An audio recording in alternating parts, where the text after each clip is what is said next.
자기를 위하여 복을 구하라 라고 하는 제목을 가지고 하나님의 말씀을 전해드리고자 합니다. 벌써 새해를 맞이해서 두 번째 주일을 맞이하고 있습니다. 많은 사람들은 새해가 되면 여러 가지 계획을 세우고 실행에 옮기는 것을 보게 됩니다. 어떻게 우리 사랑하시는 여러분들은 새해에 결심한 것들을 잘 실행하고 계신지 모르겠습니다. 어떤 사람들은 운동을 하기로 계획을 세웁니다. 그래서 헬스장에 또 이제는 또 이 회원을 끊어놓고 여러 가지 또 노력하는 것을 보지요.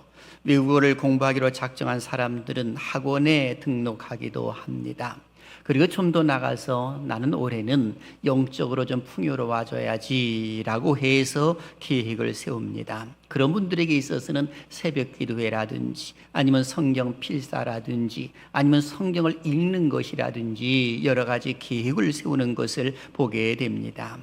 하지만 이것이 만만치 않습니다. 어떤 경우에는 작심 3일로 끝나는 경우도 있기 때문에 그러합니다. 설령 그렇게 끝난다고 해서 스스로 자학하거나 아니면 옆에서 그 모습을 바라보고 있는 사람들은 조롱하지 않기를 바랍니다.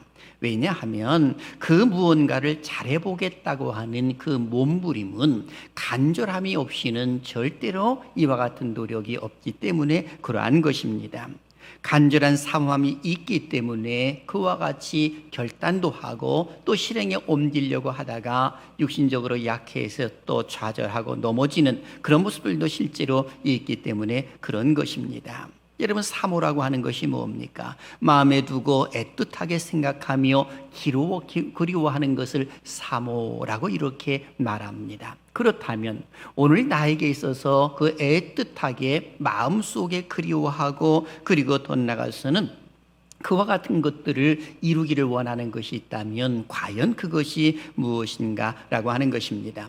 물론 여러 가지가 있을 수 있겠습니다만은 그럼에도 불구하고 성도들은 하나님이 주시는 복을 구하는 것이 옳겠다라는 생각을 해보게 됩니다. 그래서 오늘 본문 말씀도 보게 되면 이사야 선지자가 이스라엘 백성들을 향하여서 복을 구하라 라고 이렇게 기록해 놓은 것을 보게 됩니다. 오늘 본문 16절을 한번 보십시오. 이러므로 땅에서 자기를 위하여 복을 구하는 자는 진리의 하나님을 향하여 복을 구할 것이요 라고 기록되어 있습니다. 자기를 위하여 복을 구하는 자라고 이렇게 기록을 해놓고 있습니다. 이 말의 의미는 먼저 나 자신이 잘 되어야 한다는 그 사실을 우리에게 제공해주고 있습니다. 내가 잘 되어야 가정이 있는 것이고 내가 잘 되어야 교회가 있는 것이고 내가 잘 되어야 나라와 민족이 있는 것 아니겠습니까? 내가 죽으면 아무런 의미가 없는 거지요. 그러니 자기를 위하여 복을 구하는 자는 이라고 이사야 선지자가 강조를 해주고 있는 것입니다. 그런데 여기 보니까 진리의 하나님을 향하여 복을 구할 것이요 곧 하나님을 향하여 복을 구하라고 이렇게 강조를 합니다. 그렇다면 이사야 선지자는 왜 이렇게 강조를 할까요? 그 말의 의미는 하나님 외에 다른 우상의 힘이라든지 아니면 그 외에 자기 자신의 노력으로 어떤 일을 이루어보겠다라고 하는 그 모습은 옳지 못하다라는 그 사실을 이사야 선지자는 강조해주고 있는 것입니다. 그 이유가 무엇일까요? 하나님은 출애굽기 20장 5절에 있는 말씀처럼 질투하는 하나님이시기 때문에 그런 것입니다. 질투하시는 하나님이라고 하는 것은 인격의 하나님이시라는 것입니다. 하나님을 하나님으로 대접해드리지 아니하셨을 때 그때 하나님은 거기에 대한 징계를 하시는 그런 하나님이신 것을 성경은 우리에게 알려주고 있습니다. 그렇다면 오늘 우리가 사는 세상은 어떠할까라고 하는 것입니다. 나 자신은 아니면 우리의 가정은 우리 한국은 과연 어떠할까라고 하는 것입니다. 의외로 많은 사람들은 미래가 걱정이 되어서 하나님이 아닌 다른 우상을 섬기는 경우가 실제로 많은 것을 보게 됩니다. 하지만 이와 같은 모습은 하나님이 기뻐하시는 모습이 아니더라라고 하는 것입니다. 우상 숭배를 해가지고는 결코 그 나라나 그 가정이나 그 개인적인 삶 속에서 잘 될 수가 없다라고 하는 것입니다. 사실 우리의 삶을 되돌아보게 되면 모든 것이 하나님의 은혜 아니었습니까? 하나님의 은혜가 아니었다면 오늘 우리가 이 자리에 서 있을 수도 없을 것이고, 그리고 가정에서나 있는 처소에서 지금 예배를 드릴 수도 없었을 것입니다. 하나님의 은혜를 생각하면 우리는 잘못된 길로 나가서는 안 된다라고 하는 그 사실을 우리는 염두에 두어야 하는 것입니다. 이사야 선지자가 바로 이와 같은 모습을 바라보고 있는 것이죠. 그래서 이사야 눈에 비친 이스라엘 백성들의 모습은 우상을 섬기는 그런 모습 속에서 하나님의 진노의 심판이 내려질 것이라는 그 사실을 지금 이사야 선지자는 알고 있고, 그리고 하나님의 말씀, 곧 계시의 말씀을 그 백성들에게 전하고 있는 것입니다. 이사야 선지자의 눈에 비친 이스라엘 백성들의 모습은 어떠할까요? 그것은 바로 하나님께서 큰 축복을 내려주셨고 안정되게 나라를 만들어 주셨습니다. 정치적으로도 안정되고 경제적으로도 안정되어 있는 그런 모습이었습니다. 그런데 백성들이 교만해지기 시작합니다. 그리고 불신앙으로 나가기 시작을 합니다. 그러다 보니까는 타락의 길로 가는 것이죠. 우상 숭배를 하게 됩니다. 그때 하나님께서는 응징을 하시겠다라고 말씀하고 계시는 것입니다. 그러니 하나님이 아닌 다른 것들을 섬기고 있는 그런 모습 가운데서의 하나님의 진노가 임하시는 그런 모습이 있는 겁니다. 특별히 우시야 왕이 통치할 당시에도 이 얼마나 하나님의 큰 축복을 내려주셨습니까? 그런데 잘 되는 그 순간 속에서 교만해지는 그런 모습들이 그 백성들에게 있었다는 것입니다. 그러니 하나님께서는 응징을 하시겠다라고 말씀하고 계시는 것입니다. 그러는 가운데서도 하나님은 이 응징 가운데서 남은 자들을 하나님께서는 축복으로 함께 할 것을 오늘 성경은 기록을 해놓고 있는 것입니다. 그렇다면 오늘 우리는 어느 반열에 서는 것이 옳을까라고 하는 것입니다. 하나님을 향하여 복을 구하는 자로서의 남은 자의 모습으로 있을 것인지, 아니면 하나님이 진노하시는 하나님을 등지고 떠나 있는 우상을 가까이 하는 그런 사람들이 될 것인지 우리는 스스로 결단해야 할 것입니다. 그리고 우리는 스스로 생각해 보아야 할 것입니다.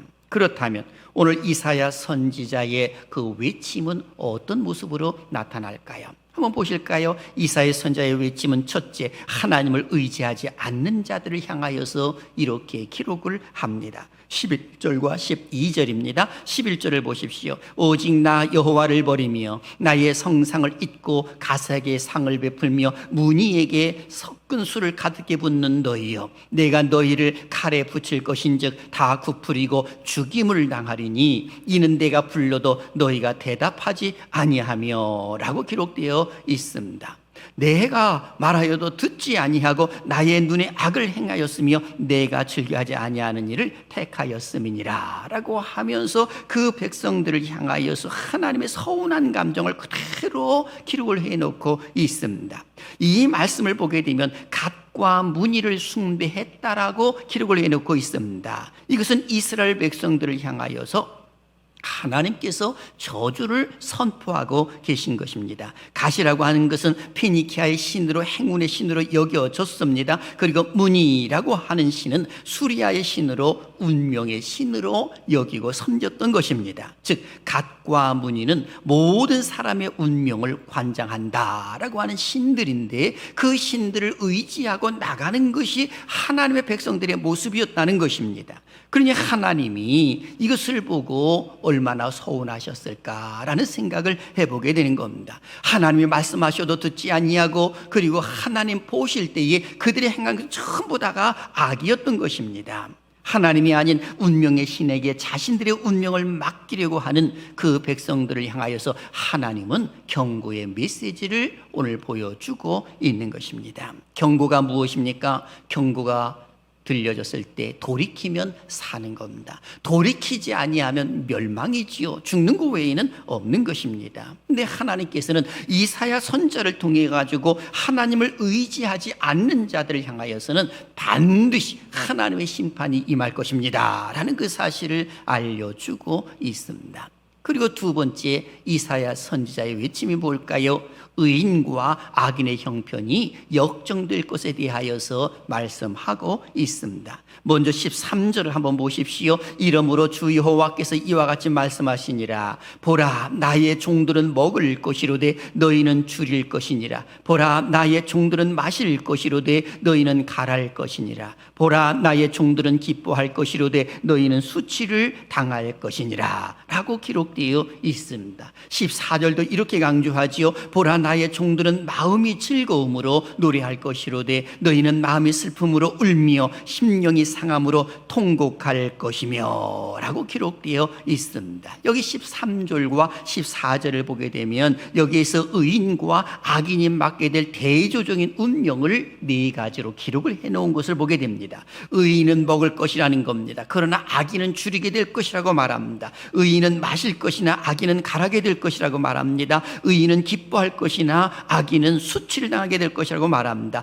의인은 마음이 즐거우나 악인은 울며 통곡하게 될 것이라고 이사야 선지자는 기록을 해놓고 있습니다. 무엇을 의미합니까? 의인은 풍족한 삶을 살게 될 것이요 축복된 삶과 번영과 그리고 승리를 이룰 것이지만은 그러나 악인은 절대로 그런 일이 있을 수가 없다라고 하는 그 사실을 알려주고 있는 겁니다. 한마디로 말하게 되면 상선벌악이라고 한자 영어로 이야기를 할 수가 있을 듯 합니다. 그러니 하나님을 향하여서 하나님을 의지하는 자는 의인이요 하나님을 등진 자는 악인이라고 표현하고 있는 것인데 나중에는 의인과 악인의 형편이 완전히 뒤바뀌어질 것이라고 표현해주고 있는 겁니다. 비록 지금 의인이 힘들고 어려운 상황 속에 이 똑같이 놓여 있는 모습이지만은 마치 이 시편 37편이나 시편 73편의 악인의 형통함을 바라보고 의로운 자가 넘어질 뻔한 위기 속에 처하는 그런 모습들이 있을 수 있습니다만은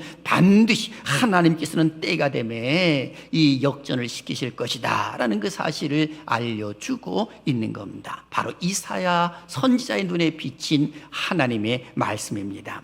그리고 세 번째는 이름에 대하여서 이야기를 합니다. 15절을 보십시오. 같이 한번 읽어볼까요? 시작. 또 너희가 남겨놓은 이름은 내가 택한 자의 저주거리가 될 것이니라. 주 여호와 내가 너를 죽이고 내 종들은 다른 이름으로 부르리라. 아멘. 여기 보니까 이름에 대하여서 강조를 합니다. 여러분, 이름이라고 하는 단어가 이 15절 속에서 두 번씩이나 강조되고 있는 것을 봅니다. 히브리 문화에서 이름은 그 이름을 가진 대상 혹은 그의 본질, 속성, 인격, 성품, 사역 등 그 전 인격을 대표하고 있는 것이 이름인 것입니다. 따라서 어떤 이름으로 불려지는가는 매우 중요한 것입니다. 악인은 하나님의 진노의 심판을 받아서 그 이름이 의로운 자들에게 저주거리가 될 것이라고 기록을 해놓고 있습니다. 그러나 의인은 전혀 다르죠. 의인의 이름은 하나님께서 다른 이름으로 부르리라. 곧 내 종들은 다른 이름을 불려줄 것임을 말씀해 주고 있는 것입니다. 그렇다면 하나님이 주시는 이름, 새 이름을 주신다는 것인데 어떤 이름을 주신다는 것일까요? 성경을 보게 되면 헵시바라고도 표현을 했고 뷸라라고도 표현을 했고 거룩한 백성 또는 여호와의 구속함을 받은 자, 버림당하지 않는 자 뭐 등등 또 하나님의 기업 여러 가지 표현으로 이스라엘 백성들을 곧 하나님의 택한 백성들을 이야기한 바가 있습니다. 그래서 하나님은 악인과 의인을 철저히 구분하신다는 그 사실을 알려주고 있는 것입니다. 그래서 그 이름을 바꾸어 주리라 라고 말씀하고 있는 겁니다. 실제로 성경 속에서 그 이름을 바꿔준 예가 있습니다. 우리 잘 알고 있지 않습니까? 아브람이라고 하는 그 이름을 아브라함이라고 이름을 바꿔준 예를 우리는 기억을 합니다.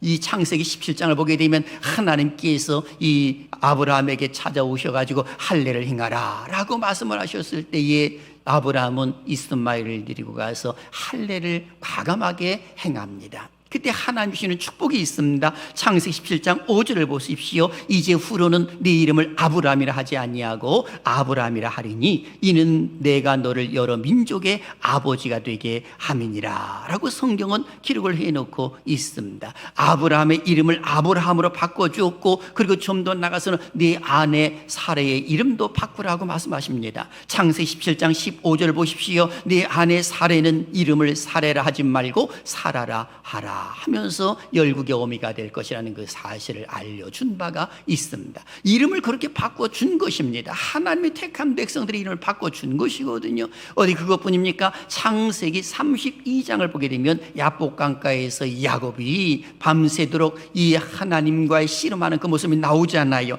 그랬을 때에 내게 축복하시지 아니하시면 절대 놓지 않겠습니다라고 말하면서 끝까지 부여잡자 환도뼈가 부러져도 그는 그 씨름에서 놓지를 않음으로 인하여서 그때 한 사람 곧 천사가 묻습니다. 내 이름이 무엇이냐? 야곱입니다. 그랬더니 다시는 야곱이라 하지 말고 이스라엘이라 하라, 이 말씀을 하잖아요. 창세 32장 28절을 보십시오. 내 이름을 다시는 야곱이라 부를 것이 아니요 이스라엘이라 부를 것이니 이는 내가 하나님과 및 사람들과 겨루어 이겼음이니라 라고 성경은 기록을 해놓고 있습니다. 이 이름을 바꾸어 주었다는 것입니다. 그렇다면 오늘 우리는 어떤 이름으로 불려지기를 기뻐하십니까? 우리에게도 이름을 바꿔주시지 않았겠습니까? 세상 속에 부르는 이름이 있지만 교회와 가서 부르는 이름이 있고 하나님께서 우리 성도들 모두에게 주신 이름은 성도라고 하는 그 이름 아니겠습니까? 하나님의 택한 백성들이라는 겁니다. 거룩한 백성들이라는 것이죠. 구별된 자라고 하는 표현도 들어가 있는 것입니다. 그렇습니다. 하나님을 의지하지 않는 자들에게는 심판을 받지만 하나님을 의지하는 자들은 반드시 그 남은 자들로서의 복을 주실 것임을 말씀해 주고 있는 겁니다. 특별히 하나님께서는 그의 종들에게 세 가지 큰 축복을 약속하신 것입니다. 경제적으로 부유함을 주실 것이라는 겁니다. 먹고 마시고 기뻐하는 삶을 살도록 만들어 주겠다는 것이고 마음의 즐거움을 주시겠다는 것이고 이름을 높여 주시겠다라고 하나님께서는 이사야 선지자를 통해서 말씀해 주고 계시는 것입니다. 저는 이 말씀을 듣고 있는 우리 살아계신 여러분들 모두가 다 주의 종들이 되어서 끝까지 남은 자가 되어서 하나님 주시는 복을 받아 누리시기를 주님의 이름으로 축원합니다. 하지만 이것으로 끝나지를 않습니다. 여기에는 조건이 있습니다. 어떤 조건이 있을까요? 바로 우리의 자세가 어떠하냐가 중요합니다. 오늘 여기 16절 우리 한번 읽어볼까요? 시작. 이러므로 땅에서 자기를 위하여 복을 구하는 자는 진리의 하나님을 향하여 복을 구할 것이요 땅에서 맹세하는 자는 진리의 하나님으로 맹세하리니 이는 이전 환난이 잊어졌고 내 눈앞에서 숨겨졌습니다. 아멘. 여기 보게 되면 크게 두 가지로 말해주고 있습니다. 첫째는 진리의 하나님께 구하라. 그리고 두 번째 진리의 하나님께 맹세하라, 이 말씀이거든요. 그러니까 진리의 하나님께 구하라고 하는 말이 무엇입니까? 여기서 진리라고 했을 때는 이 아멘이라고 하는 의미를 가지고 있는 것입니다. 한마디로 말하게 되면 진실로 틀림없이 라는 말이거든요. 다른 사람이 어떤 말을 했대 내가 거기 동의한다라고 했을 때의 아멘이라고 하는 표현입니다. 하나님 말씀에도 역시 아멘, 신뢰를 표현할 때의 아멘 이렇게 표현하는 것이거든요. 그러니 진리의 하나님께 먼저 구하라. 다른 데 구하는 것이 아니라 진리의 하나님께 구하라, 이것을 먼저 강조를 하고 더 나아가서는 진리의 하나님으로 맹세할 것을 말씀합니다. 여기 맹세하다라고 하는 의미는 자신이 말한 신실성을 절대적으로 보증하기 위하여 거듭하여 말하는 것을 이야기를 하고 있습니다.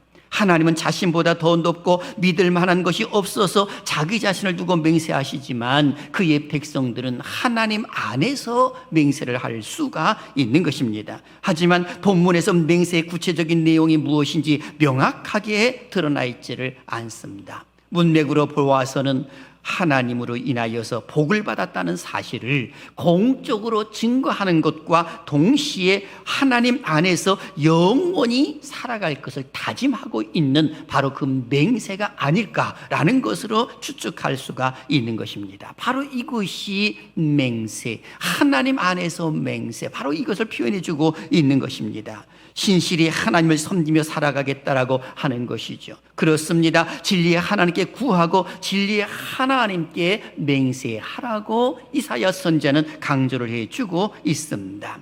그런 거로 오늘 우리가 그렇게 하나님의 이름으로 우리가 구해야 할 이유가 뭐고 맹세할 이유가 뭐냐? 바로 그것은 16절 하반절에 이전 환난이 잊어졌고 내 눈앞에서 숨겨졌기 때문에 그렇습니다. 환난이 잊혀졌다고 하는 그 사실은요, 놀라운 하나님의 축복인 것입니다. 예전에 당했던 그 환난과 아픔과 그 모든 것들이 다 뒤로 물러나갔고 이제 우리에게는 새 이름만이 놓여져 있고 하나님의 축복만이 놓여 있다고 한다면 이것처럼 더 좋은 것은 없는 것 아니겠습니까?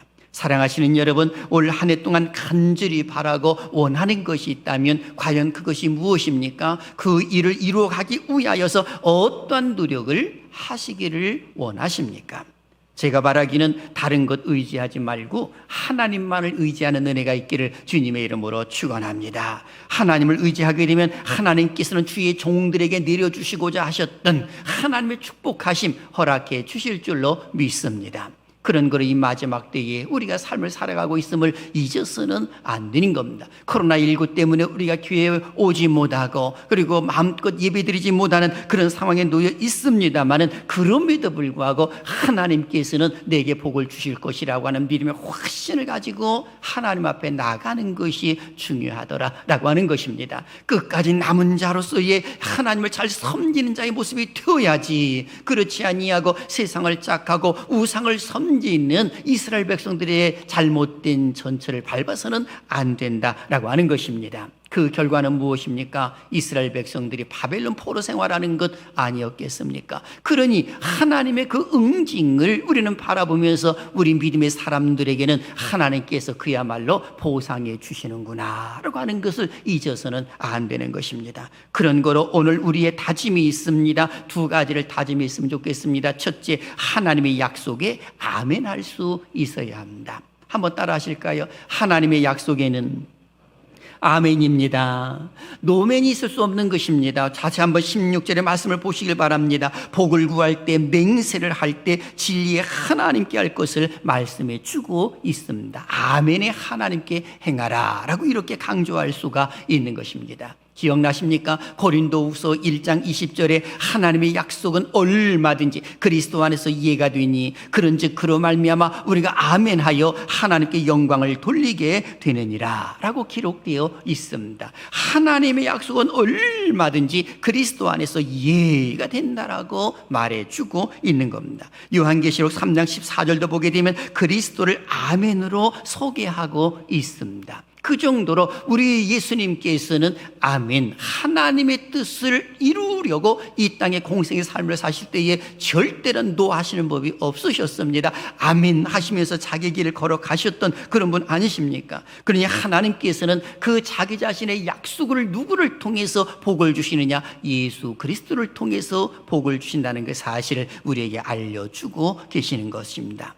그래서 창세기 12장 3절에서도 땅의 모든 족속이 너로 말미암아 복을 얻을 것이니라 이 말씀을 하시는 것은 이제는 아브라함의 자손 가운데서 장차 미시아이신 예수 그리스도가 이 땅에 오심으로 인하여 그리스도를 통해서 하나님께서 복을 주실 것임을 말씀해 주고 있는 겁니다. 그래서 빌립보서 4장 19절에서도 나의 하나님의 그리스도 예수 안에서 영광 가운데 그 풍성하신 대로 너희 모든 쓸 것을 채우시리라 라고 기록되어 있습니다. 하나님은 풍성하신 하나님인데 누구를 통해서 주시느냐? 그리스도 예수 안에서 라고 기록되어 있습니다. 그래서 우리 예수님께서는 내 이름으로 기도하면 이라고 이렇게 말씀을 하신 것입니다. 그러니 우리는 하나님의 약속에 아멘 할 수 있어야 하는 것입니다. 사랑하신 여러분, 아멘 하시길 바랍니다. 하나님은 나를 사랑하시는 줄로 믿습니다. 하나님은 내게 복을 주실 줄로 믿습니다. 새해에는 하나님을 더욱더 찬양해야 될 줄로 믿습니다. 하나님께서 주시는 축복을 사모하면서 나가는 것이 옳은 것입니다. 그런 거로 우리는 하나님의 약속에는 무조건 아멘 하면서 시작하는 겁니다. 그리고 두 번째는 하나님이 주시는 것을 나눌 수 있어야 하는 것입니다. 이스라엘 백성들의 잘못이 무엇일까요? 하나님 외에 다른 신을 섬긴 일 아니겠습니까? 일이 잘 되고 형통하고 나라가 안정적이고 경제적으로 부유해지다 보니까는 안일함에 빠지는 것입니다. 자기들만의 안일함에 빠지다 보니까 시선을 다른 데 돌리면서 잘못된 길로 나가는 것 아니겠습니까? 하나님의 은혜를 받았으면 받은 은혜를 가지고 그리고 그것을 골고루 옆으로 이것을 나눌 수 있는 그런 모습이 있어야 되는데 그렇게 하지를 못한 것입니다. 물은 고여 있으면 썩게 되어 있는 겁니다. 하나님의 은혜도 내 가슴에만 담고 있으면 큰 힘을 발휘할 수가 없는 것이지요. 주변으로 이것을 나눌 수 있어야 된다는 것입니다. 여러분, 오병의 기적을 한번 생각해 보시길 바랍니다. 보리떡 5개와 물고기 2마리를 가지고 우리 주님께서는 5,000명을 먹이고도 12광주리를 남겼던 것을 우리는 잘 알고 있습니다. 그럴 때에 우리 주님께서는 그 보리떡 5개 물고기 2마리를 가지고 그리고 수많은 군중들 앉게 하셨고 그 군중들에게 나눠주라 했던 분은 누굽니까? 우리 주님이십니다. 누구에게 나눠주라고 했습니까? 주의 종들입니다. 제자들에게 나눠주라고 말씀을 하신 것입니다. 그렇다면 말씀을 받고 있는 자, 그 떡을 먹고 자리에 앉아 있는 자가 될 것이냐, 아니면 하나님께서 주시는 것을 가지고 나눠주는 자가 될 것이냐라고 하는 것은 상당히 중요한 것입니다. 교회가 무엇입니까? 하나님께서 교회를 세워주신 것은 그 은혜를 나누라고 세워주신 것이지 결코 교회 그 자체만을 위해서만이 아니다라고 하는 그 사실을 우리는 염두에 두어야 할 것입니다. 그래서 요한복음 6장 11절 말씀하시잖아요. 예수께서 떡을 가져 축사하신 후에 앉아있는 자들에게 나눠주시고 물고기도 그렇게 그들의 원대로 주시니라 라고 기록되어 있습니다. 만일에 하나님의 은혜를 내가 받았는데 이것을 나누지 아니하고 나 혼자 가지고 있다고 한다면 이스라엘 백성들이 가지고 있었던 그런 전철을 우리가 밟을 가능성이 많은 것입니다. 그러니 제자들은 나누는 자리에 머물러 있듯이 우리들도 역시 나누는 자의 모습이 있어야 되는 것입니다. 내가 가지고 있는 재능 나눌 수 있어야 되는 것이고 내가 가지고 있는 달란트 이것도 역시 나눌 수 있어야 되더라라고 하는 것입니다. 만일 나누지 않는다고 한다면 우리 하나님께서는 슬퍼하실는지도 모를 일이죠. 복음을 전해야 하는데도 나만 구원받았으면 됐지라고 하면서 그걸로 만족한다고 하면 하나님께서는 슬퍼하실 것입니다. 그러니 내가 받은 그 복음을 내 가족 가운데 믿지 아니하는 자들에게 그것을 소개해야 되고 전해야 되고 이웃들에게도 담대하게 그것을 나눌 수 있어야 되더라라고 하는 것입니다. 사랑하시는 여러분, 하나님은 지금도 하나님을 경외하는 자들과 의를 행하는 자들을 구보 보살펴보고 계시는 겁니다. 악한 자들과 의로운 자들을 구별하고 계신다는 그 사실을 잊어서는 안 되는 것입니다. 불의한 자들, 위선자들, 악을 자행하는 자들 대하여서는 분명히 징계하시지만은 믿음의 정절을 지키며 의롭게 행하는 자, 끝까지 그 믿음을 지키며 나가는 남은 자들에게는 반드시 하나님의 때가 되매 큰 축복으로 함께 하실 것입니다.